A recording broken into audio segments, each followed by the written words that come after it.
ओम श्री गणेशाय नमः। ओम नमः शिवाय। हर हर महादेव। प्रिय भक्तों, पिछले एपिसोड में हमने माता सती के जन्म से लेकर उनके अंत तक की कथा का श्रवण किया। अब हम एक और प्रसिद्ध कथा का आरंभ करते हैं, माता पार्वती का दिव्य जन्म। सूत जी बोले, हे मुनिश्रेष्ठ, माता सती के देह त्याग के पश्चात भगवान शिव अत्यंत विरक्त हो गए। वे संसार के कार्यों से दूर होकर गहन समाधि में लीन रहने लगे। उधर देवता भी चिंतित थे, क्योंकि भविष्य में एक महान असुर का अंत केवल भगवान शिव के पुत्र द्वारा ही संभव था। उस समय देवताओं ने आदिशक्ति की स्तुति की और प्रार्थना की, हे जगदम्बे, संसार के कल्याण के लिए पुनः अवतारण धारण कीजिए। देवताओं की प्रार्थना स्वीकार करके आदिशक्ति ने पुनः जन्म लेने का संकल्प लिया। सूत जी आगे बोले, हिमालय पर्वतराज और उनकी पत्नी रानी मैना अत्यंत धर्मपरायण और भगवान के भक्त थे। उन्होंने भी वर्षों तक देवी की आराधना की थी। एक दिन उनके घर एक दिव्य कन्या का जन्म हुआ। उस समय आकाश से पुष्पों की वर्षा हुई। देवताओं ने मंगल ध्वनियाँ की और चारों ओर आनंद और का वातावरण छा गया।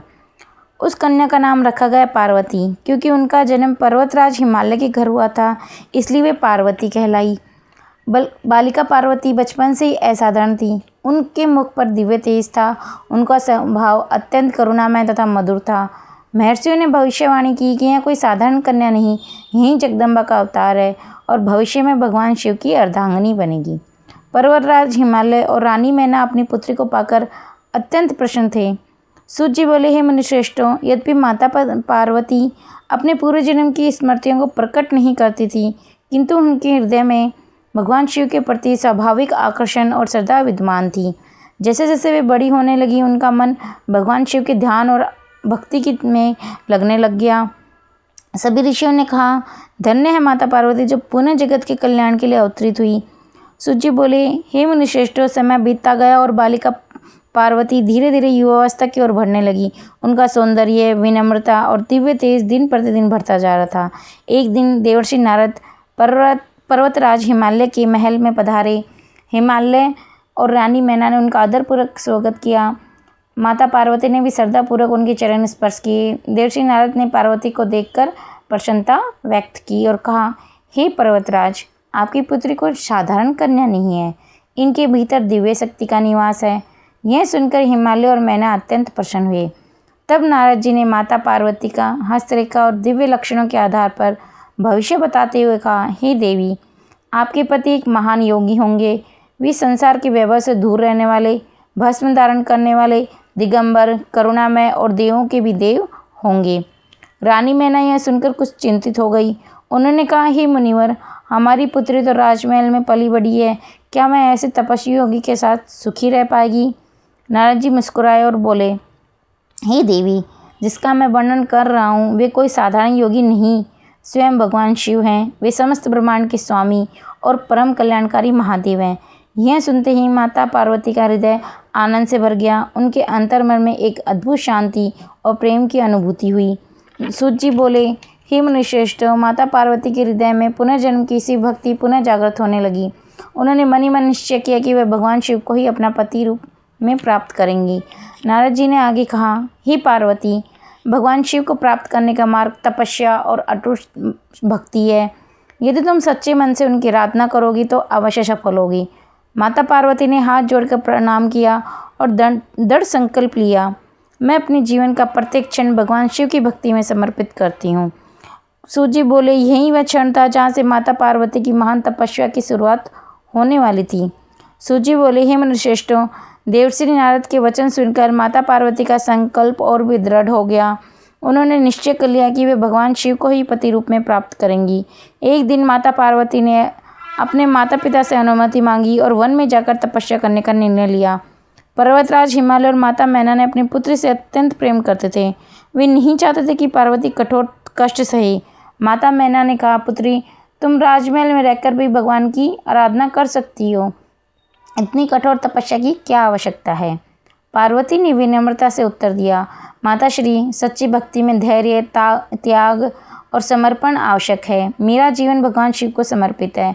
आपने अपने माता पिता का आशीर्वाद लेकर माता पार्वती वन की ओर चली गई।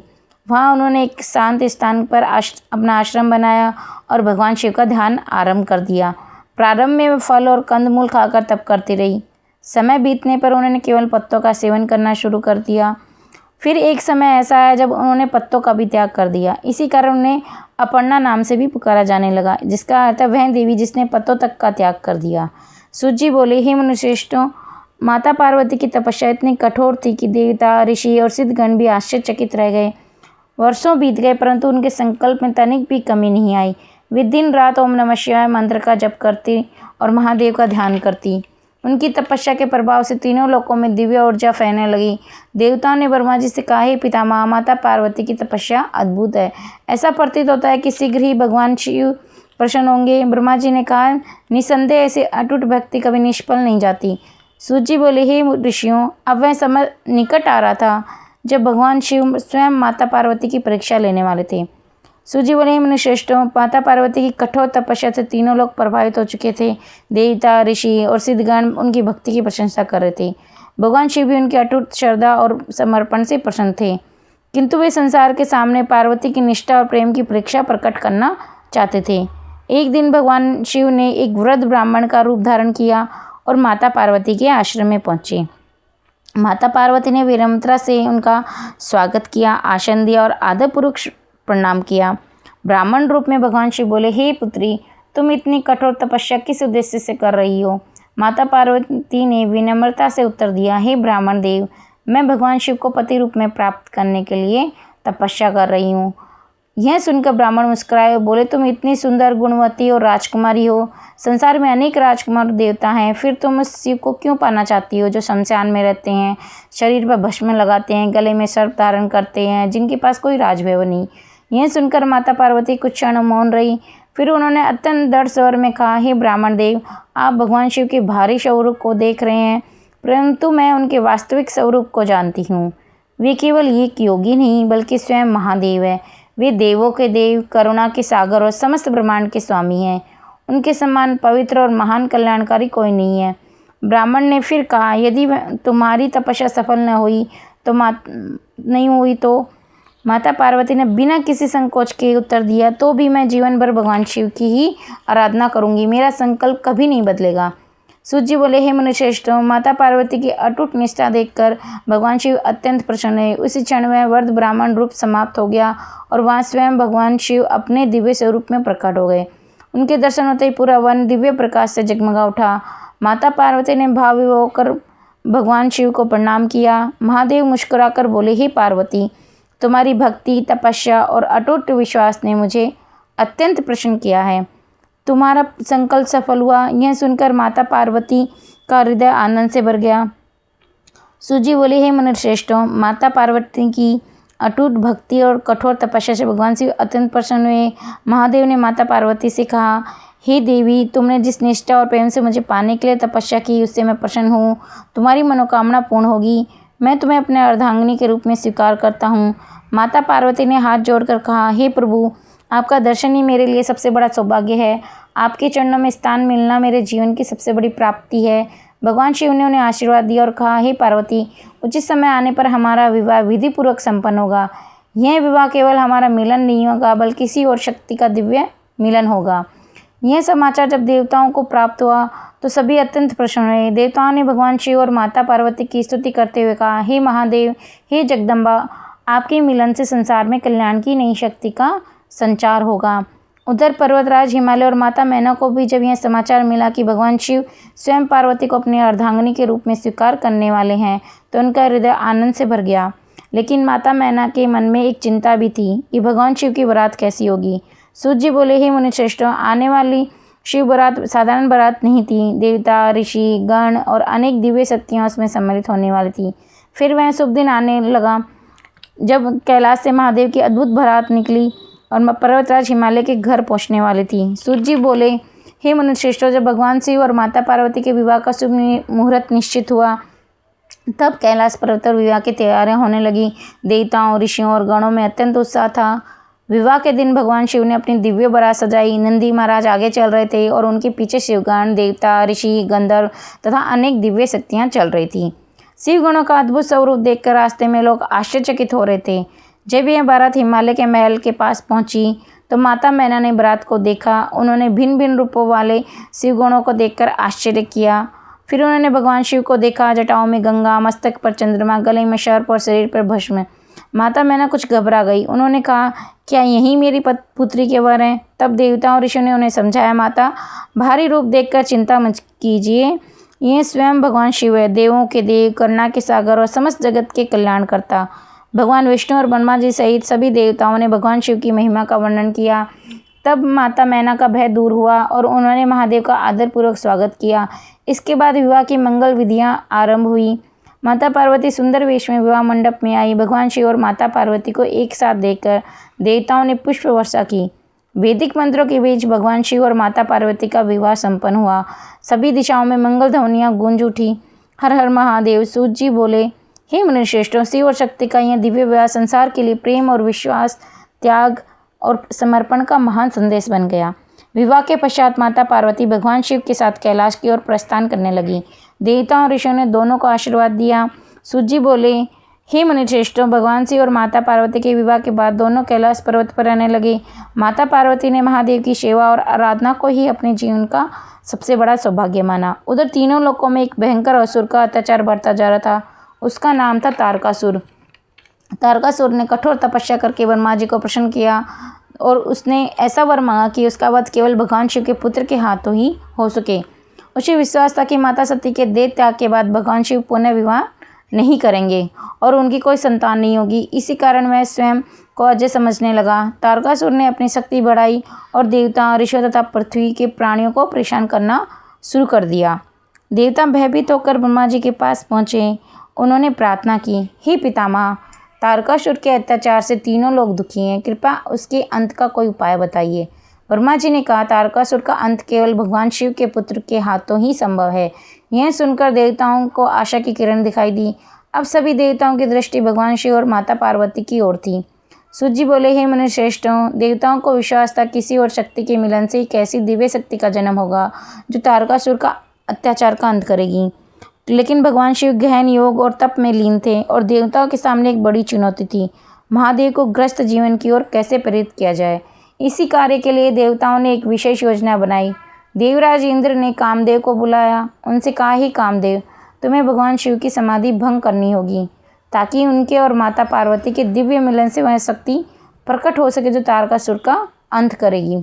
कामदेव ने देवताओं की बात स्वीकार कर ली, लेकिन उन्हें यह ज्ञात नहीं था कि महादेव की समाधि से खेलना कितना भयंकर परिणाम ला सकता है। सूत जी बोले, हे मुनिश्रेष्ठों, देवताओं की प्रार्थना स्वीकार करके कामदेव भगवान शिव की समाधि भंग करने के लिए कैलाश पर्वत की ओर चले। उनके साथ उनकी पत्नी रति भी थी। कामदेव ने अपने पुष्पों से बने बाणों को तैयार किया।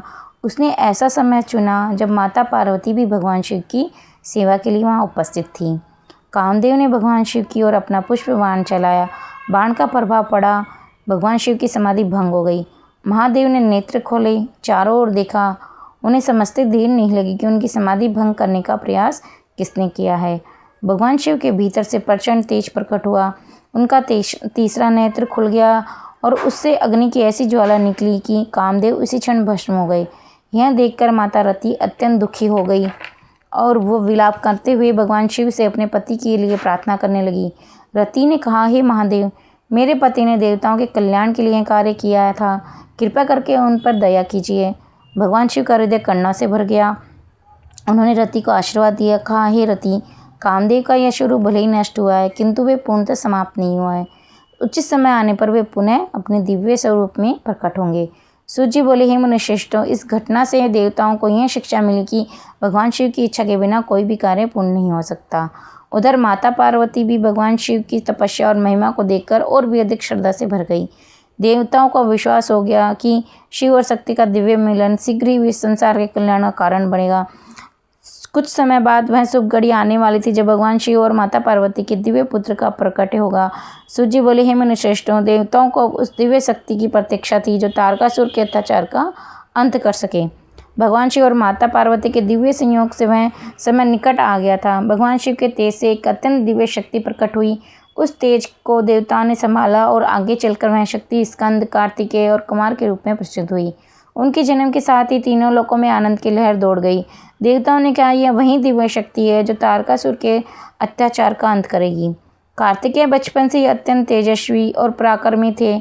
उन्हें अद्भुत युद्ध कौशल और दिव्य शक्ति थी। देवताओं ने उन्हें अपना सेनापति बनाया। इंद्र सहित सभी देवताओं ने भगवान कार्तिकेय के सामने हाथ जोड़कर कहा, हे कुमार, अब आप ही हमारी सेना का नेतृत्व कीजिए और संसार को तारकासुर के भय से मुक्त कीजिए। भगवान कार्तिकेय ने माता पार्वती और भगवान शिव को प्रणाम किया। माता पार्वती ने उन्हें आशीर्वाद देते हुए कहा, पुत्र, धर्म की रक्षा करना और सदैव सत्य के मार्ग पर चलना। भगवान शिव ने भी उन्हें आशीर्वाद दिया और कहा, हे कुमार, तुम्हारा पराक्रम धर्म की रक्षा के लिए है, जाओ और अधर्म का अंत करो। कार्तिकेय अपने दिव्य वाहन पर आरूढ़ हुए और विशाल देव सेना के साथ तारकासुर की ओर प्रस्थान किया। उधर तारकासुर को जब यह समाचार मिला कि देवताओं की सेना उसके विरुद्ध आ रही है, तो वह जोर से हंसा। मैं बोला, मुझे कौन पराजित कर सकता है? मुझे तो ऐसा वरदान प्राप्त है कि मेरा अंत केवल शिवपुत्र के हाथों ही संभव है, और अब वह ही मेरे सामने आ रहा है, लेकिन उसे यह नहीं पता था कि उसके अंत का समय आ चुका है। सूत जी बोले, हे मनुश्रेष्ठों, अब देवता और असुरों के बीच एक भयंकर युद्ध होने वाला था। एक ओर था तारकासुर का अहंकार और दूसरी ओर भगवान शिव के पुत्र कार्तिकेय का धर्मबल। सूत जी बोले, हे मनुश्रेष्ठों, भगवान कार्तिकेय देवताओं की विशाल सेना के साथ तारकासुर के सामने पहुंचे। दोनों सेनाएं आमने सामने खड़ी थीं। आकाश में शंख नगाड़े की ध्वनि गूंज उठी। तारकासुर ने कार्तिकेय को देखकर कहा, तुम अभी बालक हो, क्या तुम मेरे जैसे शक्तिशाली योद्धा का सामना कर सकते हो? भगवान कार्तिकेय शांत स्वर में बोले, असली शक्ति शरीर की आयु में नहीं, धर्म और सत्य में होती है। तुम्हारा अहंकार ही तुम्हारे पतन का कारण बनेगा। यह सुनकर तारकासुर क्रोधित हो उठा और उसने भयंकर आक्रमण कर दिया। देवताओं और असुरों के बीच घोर युद्ध आरंभ हुआ। चारों दिशाओं में अस्त्र शस्त्र की गर्जना होने लगी। तारकासुर ने अपनी मायावी शक्तियों का प्रयोग किया। कभी वह विशाल पर्वत के समान दिखाई देता, तो कभी अनेक रूप धारण करके देवसेना को भ्रमित करने लगा। लेकिन भगवान कार्तिकेय उसकी प्रत्येक माया को पहचान लेते। अंत में दोनों के बीच सीधा युद्ध शुरू हुआ। तारकासुर ने अपनी पूरी शक्ति से भगवान कार्तिकेय पर प्रहार किया। कार्तिकेय ने भी अपने दिव्य अस्त्र से उसका सामना किया। युद्ध कई समय तक चला। देवता चिंतित होकर भगवान शिव और माता पार्वती का स्मरण करने लगे। माता पार्वती ने अपने पुत्र के लिए आशीर्वाद दिया कि हे कुमार, धर्म की विजय हो। माता के आशीर्वाद भगवान शिव की शक्ति से कार्तिकेय का तेज और भी बढ़ गया। उन्होंने अपने दिव्य शक्ति अस्त्र उठाया और तारकासुर की ओर बढ़ चले। तारकासुर ने पूरी शक्ति से उसका सामना करने का प्रयास किया, लेकिन कार्तिकेय के दिव्य अस्त्र के सामने उसकी दिव्य शक्ति बिल्कुल टिक नहीं सकी। अंततः भगवान कार्तिकेय ने तारकासुर का वध कर दिया। तारकासुर के गिरते ही तीनों लोकों में आनंद छा गया। देवताओं ने पुष्प वर्षा की और जय घोष किया कि धर्म की जय हो, अधर्म का नाश हो। सूत जी बोले, हे मनुश्रेष्ठों, इस प्रकार भगवान शिव के पुत्र कार्तिकेय ने तारकासुर के अत्याचार से तीनों लोकों को मुक्त किया, और देवताओं ने भगवान कार्तिकेय की स्तुति की और उन्हें प्रणाम किया। गणेश जी की प्राकट्य कथा। सूत जी बोले, हे मनुश्रेष्ठों, तारकासुर के वध के बाद तीनों लोकों में शांति स्थापित हुई। देवताओं ने भगवान शिव और माता पार्वती की स्तुति की। कुछ समय बाद माता पार्वती के मन में एक विचार आया। वे चाहती थी कि उनका अपना एक ऐसा पुत्र हो जो सदैव उनकी आज्ञा का पालन करे और उनके द्वार की रक्षा करे। एक दिन माता पार्वती स्नान करने जा रही थी। उन्होंने अपने शरीर पर लगाए हुए उपटन से एक बालक की दिव्य आकृति बनाई, उसमें प्राणों का संचार कर दिया। वह बालक अत्यंत तेजस्वी था। माता पार्वती ने उसे अपना पुत्र मानकर कहा, पुत्र, जब तक मैं स्नान कर रही हूँ, तुम इस द्वार की रक्षा करना। मेरी आज्ञा के बिना किसी को भी भीतर मत आने देना। बालक ने हाथ जोड़कर कहा, माता, जैसी आपकी आज्ञा। माता पार्वती अंदर चली गई। उसी समय भगवान शिव वहाँ आए। वे अपने घर में प्रवेश करना चाहते थे। बालक ने उन्हें रोकते हुए कहा, आप अंदर नहीं जा सकते। माता की आज्ञा है कि उनकी अनुमति के बिना किसी को भी प्रवेश नहीं दिया जाए। भगवान शिव ने समझाया, मैं इस घर का स्वामी हूँ, मुझे अंदर जाने से कौन रोक सकता है। लेकिन बालक अपनी माता की आज्ञा पर अडिग रहा।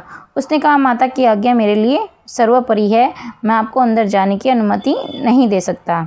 सूत जी बोले, हे मनुश्रेष्ठों, यही बालक आगे चलकर संसार में गणपति, गणेश और विघ्नहर्ता के नाम से प्रसिद्ध हुआ। परंतु उस समय भगवान शिव और उस बालक के बीच भयंकर संघर्ष होने वाला था। देवता भी इस अद्भुत घटना को देखकर चिंतित हो गए।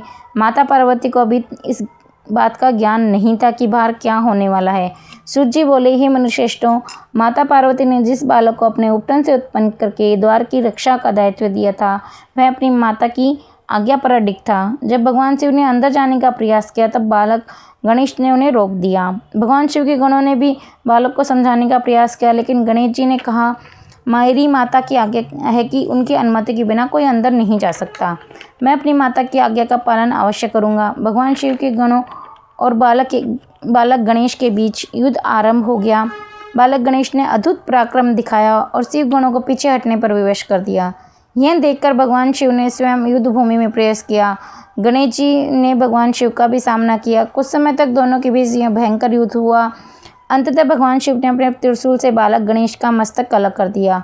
यह देखकर वहां उपस्थित सभी देवता स्तब्ध रह गए। उसी समय माता पार्वती बाहर आई। अपने पुत्र को इस अवस्था में देखकर उनका हृदय दुख और क्रोध से भर गया। माता पार्वती ने कहा, हे महादेव, आपने मेरे पुत्र को क्यों मार दिया? माता का क्रोध इतना प्रचंड था कि तीनों लोकों में भय व्याप्त हो गया। उन्होंने अपनी दिव्य शक्तियों को प्रकट किया और कहा, यदि मेरे पुत्र को पुनः जीवन नहीं मिला तो मैं अपनी शक्ति से संपूर्ण सृष्टि को नष्ट कर दूंगी। देवता भयभीत होकर भगवान शिव की शरण में पहुंचे। भगवान शिव ने माता पार्वती को शांत करते हुए कहा, हे देवी, तुम्हारा पुत्र पुनः जीवित होगा। मैं उसे ऐसा वरदान दूंगा कि संसार में सबसे पहले उसी की पूजा की जाएगी।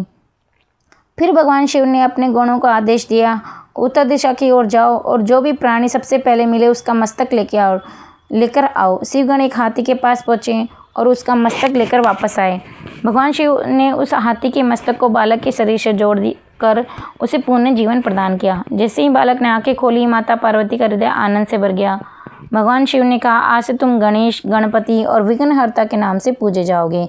किसी भी शुभ कार्य से पहले तुम्हारी पूजा की जाएगी। सभी देवताओं ने एक स्वर में कहा, गणपति बप्पा मोरिया। सूत जी बोले, ही मुनिश्रेष्ठों, जब भगवान शिव ने बालक गणेश को पुनः जीवन प्रदान किया तब माता पार्वती का क्रोध शांत हुआ। देवताओं ने भी गणेश जी को प्रणाम किया। भगवान शिव ने गणेश जी को अपने पास बुलाकर कहा, हे पुत्र, आज से तुम मेरे गणों के अधिपति हो। इसी कारण तुम्हारा एक नाम गणपति होगा। फिर भगवान शिव ने वरदान दिया कि संसार में जब भी कोई शुभ कार्य आरंभ होगा सबसे पहले तुम्हारी पूजा की जाएगी। जो भक्त श्रद्धा से तुम्हारा स्मरण करेगा उसके कार्यों में आने वाले विघ्न दूर होंगे। माता पार्वती ने अपने पुत्र को आशीर्वाद दिया और कहा, पुत्र, तुम सदैव भक्तों की रक्षा करना और उन्हें धर्म के मार्ग पर चलने की प्रेरणा देना। तभी भगवान विष्णु, ब्रह्मा जी, इंद्र और अन्य देवताओं ने गणेश जी की स्तुति की। सभी ने कहा, हे गणपति, आप बुद्धि, विवेक और शुभता के प्रतीक हैं। हम आपको प्रणाम करते हैं। गणेश जी ने अपने माता पिता के चरणों में प्रणाम किया। भगवान शिव और माता पार्वती ने उन्हें अपने हृदय से लगा लिया। सूत जी बोले, हे मुनिश्रेष्ठों, इस प्रकार भगवान गणेश को देवताओं में प्रथम पूज्य होने का वरदान प्राप्त हुआ। तभी से किसी भी शुभ कार्य, पूजा, यज्ञ या मंगल कार्य से पहले भगवान गणेश का स्मरण करने की परंपरा चली आ रही है। सूत जी बोले, हे मुनिश्रेष्ठों, एक समय भगवान शिव और माता पार्वती के दोनों पुत्र श्री गणेश जी और भगवान कार्तिकेय कैलाश पर विराजमान थे। दोनों ही अपने माता पिता के अत्यंत प्रिय थे। एक दिन देवताओं के सामने यह प्रश्न उठा कि दोनों भाइयों में अधिक बुद्धिमान और योग्य कौन है। तब भगवान शिव और माता पार्वती ने दोनों की परीक्षा लेने का विचार किया। महादेव ने कहा, जो पुत्र सबसे पहले तीनों लोकों की परिक्रमा करके वापस आएगा वही विजय माना जाएगा। यह सुनते ही भगवान कार्तिकेय अपने वाहन मयूर पर बैठकर तुरंत निकल पड़े। उनका मयूर तेज गति से आकाश में उड़ने लगा। गणेश जी ने अपने छोटे से वाहन मूषक की ओर देखा। उन्होंने सोचा, यदि मैं इन तीनों लोकों की यात्रा करने निकलूंगा तो बहुत समय लग जाएगा। फिर उन्होंने अपने माता पिता भगवान शिव और माता पार्वती को देखा। गणेश जी ने दोनों के चारों ओर सदापूर्वक 7 बार परिक्रमा की और हाथ जोड़कर खड़े हो गए। भगवान शिव ने पूछा, पुत्र, तुमने तीनों लोकों की परिक्रमा क्यों नहीं की? गणेश जी ने विनम्रता से कहा, हे पिताश्री, मेरे लिए मेरे माता पिता ही समस्त संसार है, इसलिए मैंने आपकी और माता की परिक्रमा करके तीनों लोकों की परिक्रमा पूर्ण कर ली। यह सुनकर भगवान शिव और माता पार्वती अत्यंत प्रसन्न हुए। उन्होंने कहा, हे गणेश, तुम्हारी बुद्धि और विवेक अद्भुत है। तुमने यह सिद्ध कर दिया कि सच्चा ज्ञान केवल गति में नहीं बल्कि सही समझ में होता है। और कुछ समय बाद कार्तिकेय जी तीनों लोकों की परिक्रमा करके लौटे। जब उन्हें पता चला कि गणेश जी को विजयी घोषित किया गया तो उन्होंने अपने भाई की बुद्धिमत्ता की प्रशंसा की। भगवान शिव ने दोनों पुत्र को आशीर्वाद दिया। सूत जी बोले, हे मुनिश्रेष्ठों, इस कथा में शिक्षा मिलती है केवल शक्ति और गति ही पर्याप्त नहीं होती। जीवन में बुद्धि, विवेक और माता पिता के प्रति सम्मान का भी उतना ही महत्व है। सूत जी बोले, हे मुनिश्रेष्ठों, इस प्रकार भगवान शिव और माता पार्वती के दोनों पुत्रों श्री गणेश जी और भगवान कार्तिकेय की दिव्य लीलाओं का वर्णन हमने सुना। गणेश जी ने अपनी बुद्धि और विवेक से यह सिद्ध किया कि माता पिता का स्थान संसार में सर्वोच्च है। वहीं कार्तिकेय जी ने अपने पराक्रम से धर्म की रक्षा की। भगवान शिव और माता पार्वती ने अपने दोनों पुत्र को आशीर्वाद दिया और कैलाश पर पुनः मंगलमय वातावरण छा गया। इस कथा से हमें शिक्षा मिलती है कि माता पिता का सम्मान करें, बुद्धि और विवेक का सदैव प्रयोग करें, धर्म और सत्य के मार्ग पर चलें, भगवान शिव और माता पार्वती का स्मरण करें। यही था हमारे शिव पुराण कथा के एपिसोड 3। हर हर महादेव, गणपति बप्पा मोरया, जय माता पार्वती। अगले एपिसोड में हम शिव पुराण की एक नई कथा के साथ फिर मिलेंगे। हर हर महादेव।